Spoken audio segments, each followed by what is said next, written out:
Welcome back to Question Period. Speculation is swirling in British Columbia of a potential political party shakeup in that province as efforts swell to unite the right against the governing NDP ahead of this fall's provincial election. Earlier this week, BC United Leader Kevin Falcon said the two parties were talking in private to, quote, find common ground, but BC Conservative leader John Rustad threw cold water on the rumor in a statement posted online saying a merger is, quote, not going to happen.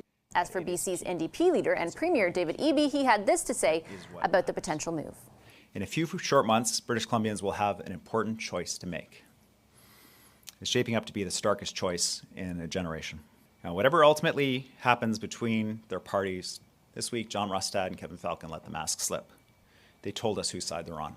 So is a merger really on the horizon at any point? And what could it mean, really, for the province? With me now to talk more about that is BC United Leader Kevin Falcon. Mr. Falcon, pleasure to welcome you to the program. Thank you for making the time.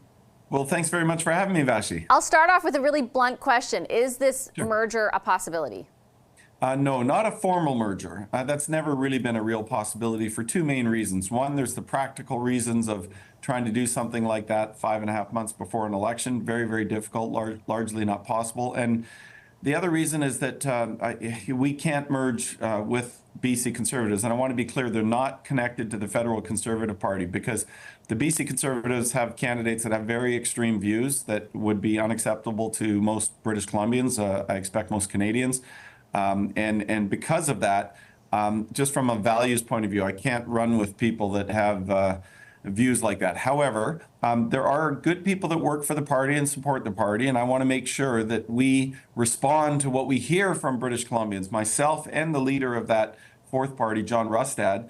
And we both hear from people saying, please don't split the vote and let the NDP get in because of a split vote. So I think I owe it to put aside my own personal interests and try and find common ground with the BC Conservatives. So what does that mean translated? If it doesn't mean a formal merger, can you game it out for us? What does an informal relationship look like? And ultimately, how does that present itself in an election? Yeah, well, that's what the discussions are really about trying to seek. Is there some informal arrangement that could be made where we, sort of look at the landscape and try and figure out if there's some way that we can cooperate together without dividing the vote in some, certain ridings, et cetera. Now, that's challenging to do in the public, to be candid with you. These were supposed to be, private discussions that were taking place. And unfortunately, John Rustad, the leader of that party, spoke to the media about it. It makes it a little more difficult. You cannot negotiate these things in public. That's the bottom line. What's your assessment, based on the conversations that have taken place so far, of the prospect of that actually happening? Because what you're laying out is not a small deal, right? It's the two people who have been leading these parties who thought they would be running for premier essentially saying, we're going to do this very different thing that could mean, one or neither of us end up there.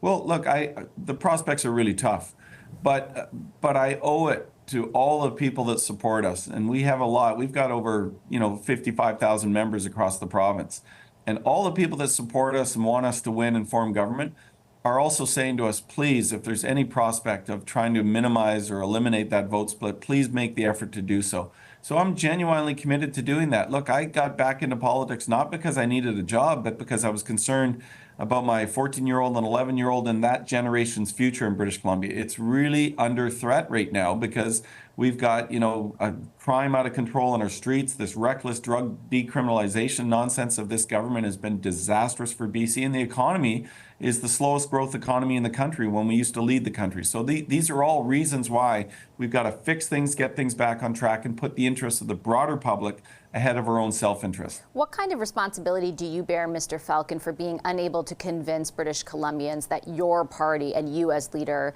could accomplish what you just laid out? Because if you dig deeper beyond that poll, the top line numbers, you have the lowest positive rating of all four party leaders, the highest negative. If you look at the biggest issues to British Columbians, for example, the cost of living, the Conservatives and the NDP are polling at about the same, 37 and 39%. You're just 5 points ahead of the Greens at 14% as far as how British Columbians feel you would handle that issue. Can you really blame all of that on confusion around brand for the Conservatives?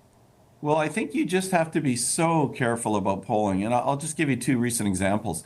In the Vancouver elections that were about a year and a half ago, There was a new party called ABC Party, not very well known. Some of the polls were showing that the Ken Sim, who's now the mayor, was going to come dead last. And 2 months later, he won the largest majority ever in history. Back in 2013, when I retired from public life, our BC Liberal Party then, the Coalition BC Liberals, as we were known then, were 23 points down in the polls 2 weeks before the election began. And we ended up winning a majority government. So I think you have to be awfully cautious. I tell you honestly, we're not feeling the same thing that the polls are reflecting. We're having record fundraising. We're attracting amazing candidates, including doctors and lawyers and entrepreneurs. I think the public should be. The reality is on the ground. If the polls were so different and did reflect the reality that you're talking about, would you even be in these conversations with the Conservatives? Yes, because look, we've had these conversations with the BC Conservatives and BC Reformers earlier on for 30 years now. This is not new. I'm telling you, I've been around for a while. But isn't the impetus for it new? With great respect, Mr. Falcon, isn't the impetus new? These are not municipal polling numbers. These are provincial polling numbers consistently across many firms. They do measure a sentiment at a certain point in time, but the sentiment was just as bad back in November when they were conducting their original polls as well. You have not been able to move the dial. Yeah, well, that's why, every election we always engage in these discussions, Vashi. It's really important to understand. In British Columbia, the only way the NDP typically win is if the center-right is divided. And the level of that division depends every election. Sometimes it was BC Reform that was causing problems. Sometimes it was BC Conservatives. In the 2013 election, in the lead up to that election, the BC Liberals at that time, the Coalition Party, were tied with the BC Conservatives in the polls. And again, all these discussions that we're having today were happening back in 2011 and 2012 and in the lead up to the 2013 campaign. So this is not a new problem in British Columbia, I can assure you. And our efforts, our reality is we need to reach out and see if we can find common ground. It's the right thing to do. A lot to watch in BC over the coming weeks. Mr. Falcon, I appreciate you making the time. Thank you so much. No problem. Thanks for having me, Vashi. That's BC United Leader Kevin Falcon.